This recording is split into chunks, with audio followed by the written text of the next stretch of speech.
The Civil Rights Act of 1964 helped solidify a path forward to equality in this country. It was a beginning. There are ways in which to legislate away overt acts of racism, but there is a lot of passive racism that lasted for a long, long time and is still with us today. After the Civil Rights Act was passed in 1964, NBC came out with a new television program that promised to boldly go where no man had gone before. But in 1968, in their third season, a script was called for where Captain Kirk and Lieutenant Uhura were to kiss. And NBC was afraid of backlash from the viewers, and so they demanded that the script be written in such a way that the kiss had to be against their wishes. It didn't matter that in a previous season, Captain Kirk had kissed very passionately a Filipino woman.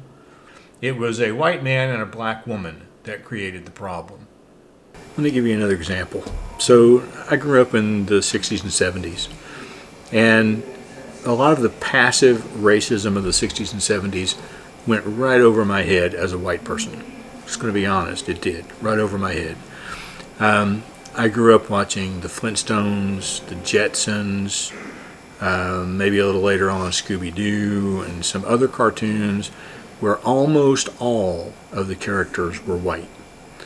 If there was a character of color, it was a passing character or sometimes an evil character. But then, I also watched programs like Petticoat Junction, Green Acres, Gilligan's Island, and these kinds of things. Again, almost exclusively a white cast. That meant nothing to me. But if I had been an African American young male growing up watching television, I would have wondered, where the heck are the people that look like me? But we really don't have to look any further than the Marvel Cinematic Universe.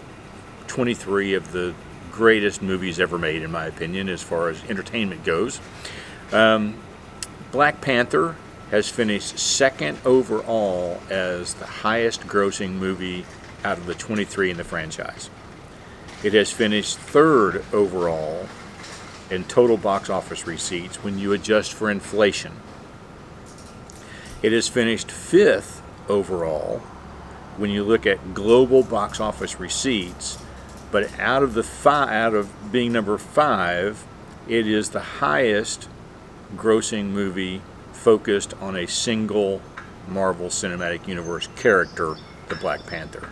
The 4 ahead of it are all Avengers movies. Keep in mind, it was released 18th out of 23. 18th. Why did we wait so long to introduce a main movie character of color? Keep in mind that up until 1962, this was the color everybody knew as flesh. When you think about that, up until 1962, every time a child of color picked up a box of crayons and began to color faces, what color were they told was the correct color for flesh? One of the byproducts of Brown v. Board of Education, according at least to Malcolm Gladwell's Revisionist History podcast, is that as school districts consolidated, it was found that certain teachers were not needed any longer. And the excess number of teachers that wound up being dismissed were predominantly African American teachers. Since the time of Brown v. Board of Education, African American and other students of color have grown up primarily in a system that is largely run by white administrators and white teachers.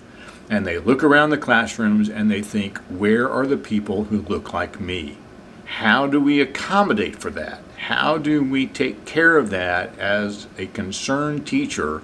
How do we confront that in the classroom to make all students feel welcome, regardless of what color we are as a teacher? We'll see you next week.